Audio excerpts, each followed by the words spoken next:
It is Wednesday, so what the fuck?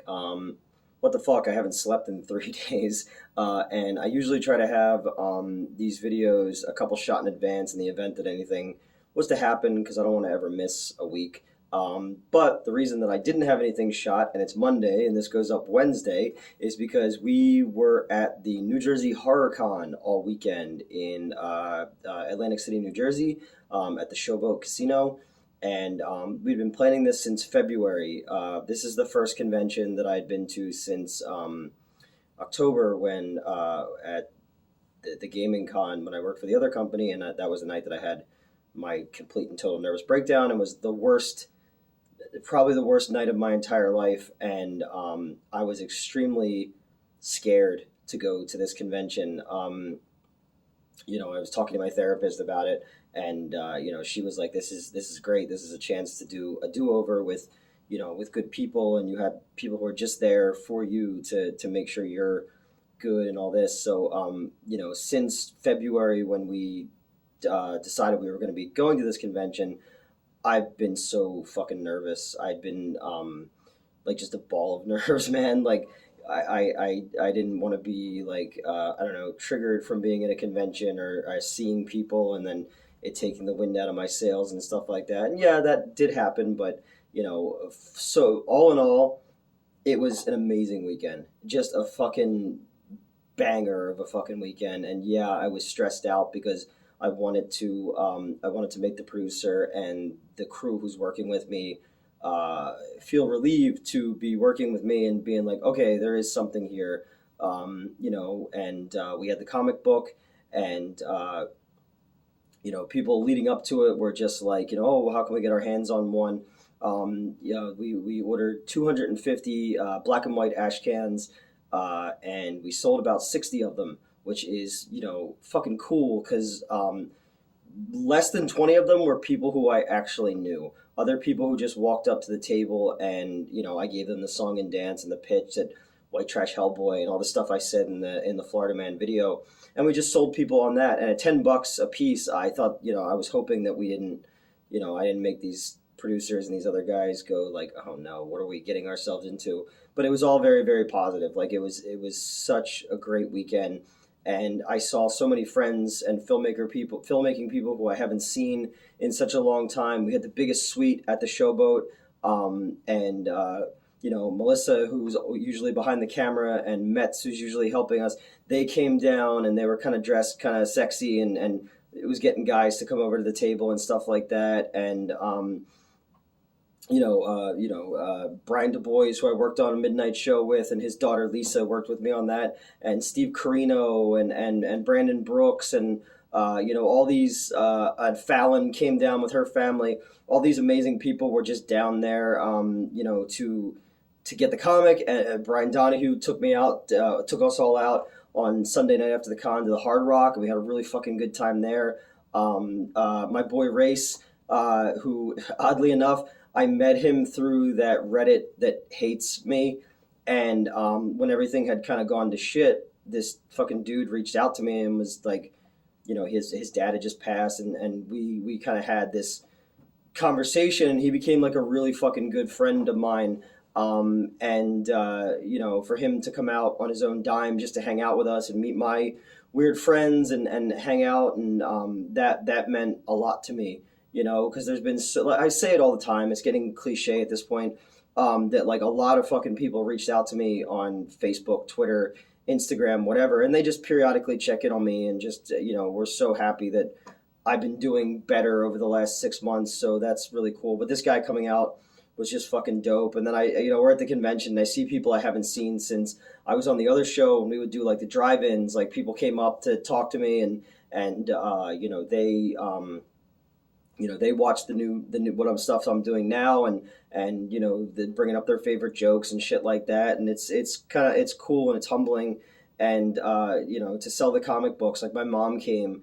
I don't know if you saw the video on the page where my mom surprised me, and she came out, and she and my stepdad each bought one of the comics, and my mom told me that she was proud of me, and neither one of my parents had ever said that before. There wasn't a lot of I love yous or anything like that. When I used to ask why, they'd be like, well, you already know, and that always kind of fucked with me. And it's probably the reason that a lot of my relationships are the way they are, because I don't, there's something like something doesn't connect in me properly, and I want to show people love, but I'm always like scared to. And but now that I'm like starting to be more open with people and letting them know things, like I saw a friend of mine who I haven't seen in a long time, and hasn't talked to me in a while, and I kind of got him alone at the hotel out on the balcony looking out over the Ferris wheel and stuff, and was just like, I understand that things can't be the way they were, but I love you and you're like my brother, and I want to make sure that no matter what, you'll always be in my life. So I got to clear the air with one friend, and not another one, but time hopefully will heal shit. And my ultimate goal with all of this is for a lot of people, because things are so messy with how things used to be. And I saw a lot of people this weekend who kind of avoided me and all that. My hope is that a lot of people are going to see the cool stuff that we're doing, and they're going to want to play too. And I don't ever close the door on anybody. Even people who hurt me, and because I've hurt people too. I was a fucked up mess. Because all I want at 40 years old trying to do this shit is like, let's all play together and let's all have fun, and maybe we can make each other's fucking dreams come true. We met all these different artists who'd written books and made movies and shit, and we're just talking to these people who are like, trying to live their dream as well, just like I am with mine, and we had this one filmmaker from the Finger Lakes, upstate New York, come out. I'll come up to the room, and he showed us his movie, and it was fucking hilarious. It was just a really, really good weekend to recharge the creative shit, And we had a big screen where we were showing an hour's worth of content from Midnight Show, and because I've been living with that movie for 10 years, I forget some of the really fucking funny shit that we did and that other friends of mine made for it and whatnot. And you see it up there, and there was a guy at a table next to us, pretty established guy, and he kept looking over, and he's like, every time I look over here, I see something new and cool. What is this? So I was explaining Midnight Show to him, so he wants me to come on his podcast and talk about it, because I was just like, man, I just started out in 2010, actually 2008, as a different version of the script, where a lot of my friends were quitting filmmaking because of the economy crashing and all that. And I've said it before, I'm not the most creative person in the world, but when I see like super talented people giving up, I can't abide by that. So I'm always trying to create new projects to keep people in my life and doing stuff too. And then going like, you never know, like throw a million fucking things at the wall. One of them's got to stick eventually, So it was really cool to just see that stuff projected on the big screen, and to see all these people whose faces I haven't seen in a long time, and to smile. I got Dave Sheridan, who played Doofy in the Scary Movies, and he was also in like Ghost World and House of a Thousand Corpses and shit like that. He came looking for me. I wrote a movie for Crude Cinema called Cold of Blood, where he plays like this cult leader, druggy new age vampire guy, and he came looking for me. He's like, which one of you is Newt? And I'm like, oh no, I mean, what am I in trouble for? And he just like wanted to talk and talk about movies and the comic book. And, he gave me his phone number, and he and I have been texting since then. Felicia Rose is also in Cold of Blood. She came over, she's from like sleepaway camp and whatnot. And they were just super cool. And I want to get them to come to the theater, here and maybe show something. I think that would be really fucking dope. And then, Patty Mullen, who played Frankenhooker, was there. And, I wrote Strange Toys for Cruise Cinema. So she and I got to talking for a bit. And I got to meet Lynn Lowry from like Shivers and, the Crazies and all that. And I've had such a crush on her like my entire life. She's got one of the most interesting noses in facial features in like movie history. So I was like kind of starstruck. And then my producer went over and talked to Barry Bostwick from Megaforce and Spin City and Rocky Horror Picture Show. And he came over, and we were just kind of talking about like the last few months and stuff like that. And he gave me some really good advice about like, sometimes you have to, burn down chunks of the forest so that things will regrow. And that's kind of what's been happening. Is there's a lot of parts that I thought I couldn't live without that, unfortunately I've had to shed in order to keep moving forward, just like other people have had to with me. So he and I talked, and he was around when my mom said she was proud of me, and he gave me a big fucking hug, which was really, really cool. And then Joe, Bob, and Darcy came over, and we were talking about the drive-in that my ex-producing partner and I, during COVID, we flew out to LA because one of the shorts that I wrote, directed, and produced was in it. Their haunted drive-in, and then while we were out there, they started the show earlier than expected, and we missed our short. So I was really upset because we flew all the way out there during COVID, and like at the height of COVID, and they replayed it for us, and like right before everybody left, so everybody got to see our short, which was really, really like awesome. And then last summer, I wrote, directed, produced a short, and starred in a short, well, co-starred along with that producing partner in another guy's short that played. So we had two of them in the one at the Mahoning Drive-In, and it rained every fucking day. Like, it was like wetter than Nam out there. But it was just such an awesome experience. So we were talking to Joe, Bob, and Darcy about that, and he was telling me about the one that they announced this week, about the next one in Tennessee, I believe it is. And Joe, Bob and Darcy are both fucking such inspirations to me. They're so integral to the horror community, and so I had a big smile on my face and fanboyed out on that, because these are people who are like icons to me, and I try to be cool, but sometimes I can't be cool, because then when I start talking about my things, when they ask me like, well, what's this on your table, then I start to fanboy. I start to like geek out over my own shit. And I was like, oh, I'm such a fucking loser. But to show them the comic book and the movie posters for Midnight Show, and to show them the trailers and stuff like that. Like, I was like, the comic book especially like didn't exist in October when my life went down the shitter. I could never, if you would have told me that as the dust was settling, and the view of what my future looked like, that I would have a comic book and I would be explaining it to Joe Bob, I would have said, you're wrong. Like, that's not going to happen. And I was holding my fucking comic book in my hand, and people asked me to sign it. And that was so bizarre. And, and now even people online are just like, when can we get it? So we were launching a merch site that'll coincide with the Kickstarter for the other 11 issues. You'll be able to buy the ash can through the merch site. They're going to be $10 plus shipping. I'll make that everybody aware of when that's all done, because we have a bunch left, and I want to make sure that they get into the hands of anybody who actually wants them. I gave one to my boss today, and so he thought that was kind of cool, because again, I didn't sleep. I was drinking last night. I ate a burger, piece of a pizza, and a handful of pretzels in 3 days, because I was so fucking nervous about the weekend and doing good and running into people and stuff like that. And I was like, so I was like starting to shake and stuff, and I wasn't drinking enough water again, because I wasn't thinking about it. So I didn't drink any alcohol the entire weekend. And we had a big party on Saturday night where we had tons of people in the room and tons of booze and stuff like that. But I was far more interested in the giant Saint Bernard that showed up. A dude dressed as Barf from Spaceballs came with his giant Saint Bernard dog, like fucking Cujo style. And I just wanted to play with the puppy, and then the dog vomited all over the floor. So that was fun.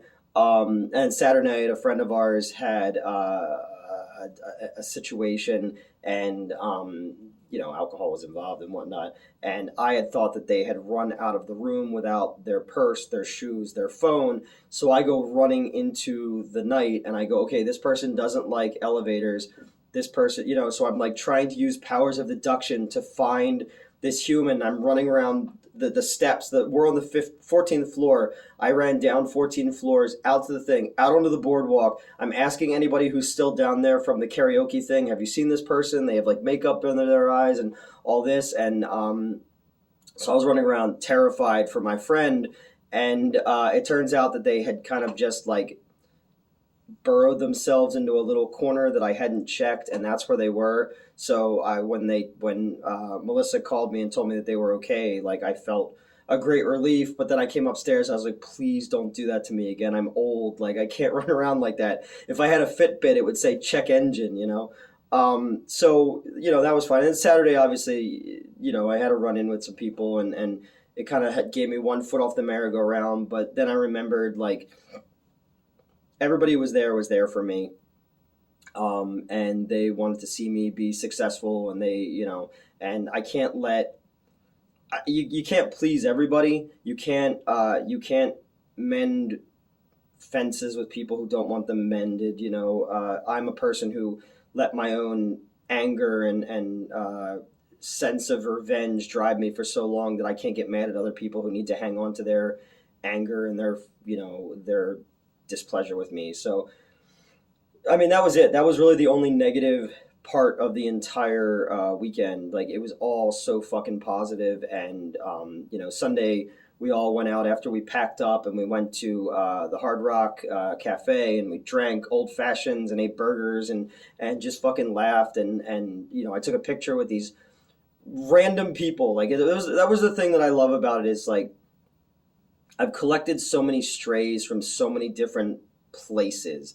You have my buddy Brian, who's like, everybody in New York and Vegas and LA fucking knows him, and and he's friends with like really fucking famous people and stuff like that. And he tells me he's go off doing this project with so and so, and he's showing me pictures.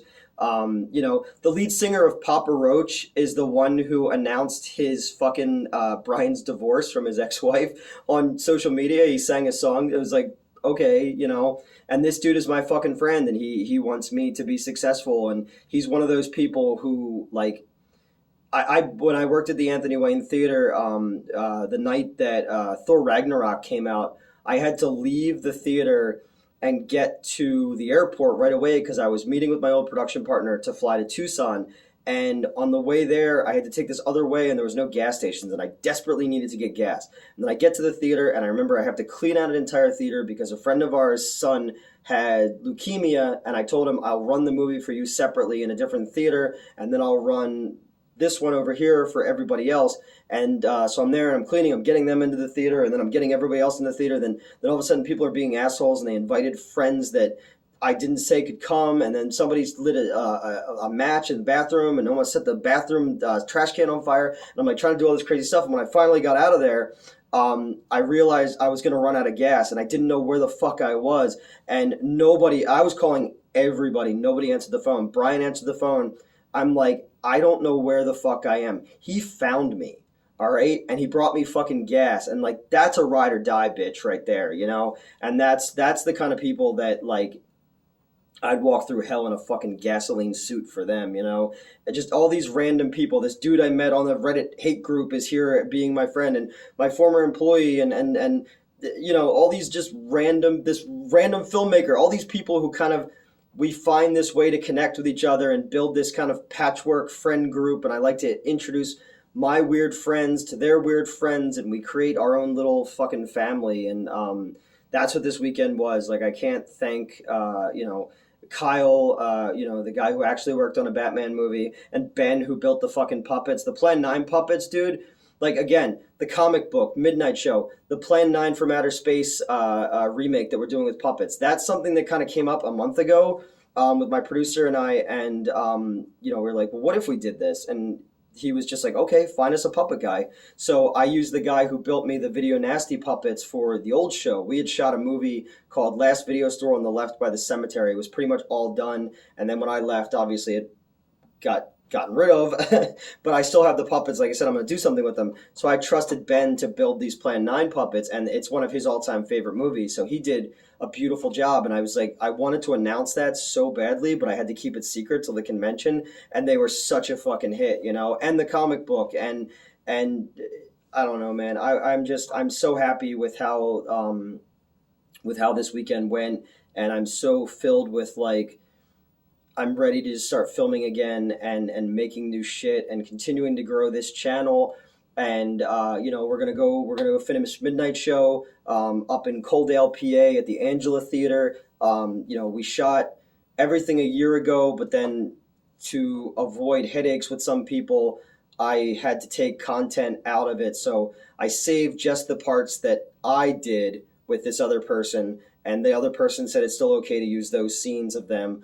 And then I just wrote a new script around those scenes so that we can finish the movie proper, because I've been making it for 10 years and I want it done because it's like the comic book. It's just this monkey on my back for years, and it's the thing that people say I'll never finish, and I just want to get that done. And Kyle's working on redoing my Amityville arcade script, which I wrote in 2017, and making a little bit more his own, which I think is awesome. And then he'll direct that, and then we're gonna make something else small, and then we're gonna launch the new review show, and I can't wait to tell you guys what that's called and what its plot is, because every time I tell somebody, they're like, "That's good. I like that." Getting the Kickstarter up for the other 11 issues of Florida Man Saves Christmas. We're going to do a video game next year. We're going to go to the AFM again in November. We're going to try to do some more conventions and stuff like that. But it was all really predicated on this weekend and showing.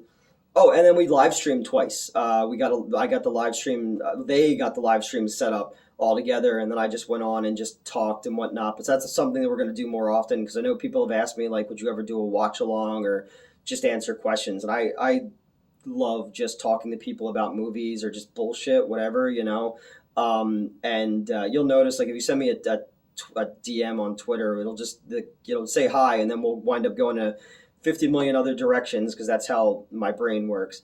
But it was just all this good stuff, and we're just gonna keep on keeping on, man. And we're over 6,000 subs. I want to get to 10,000 this summer. I want to try to enter something into the Joe Bob event for this summer, and just have more projects to show. And again, it's predicated off of you guys watching me when I started the What the Fuck Wednesdays, just to see if anybody would care, and people have cared, and it's grown fast, and like, I get the same kind of views, so I know that anybody who's watching it is kind of watching it for me.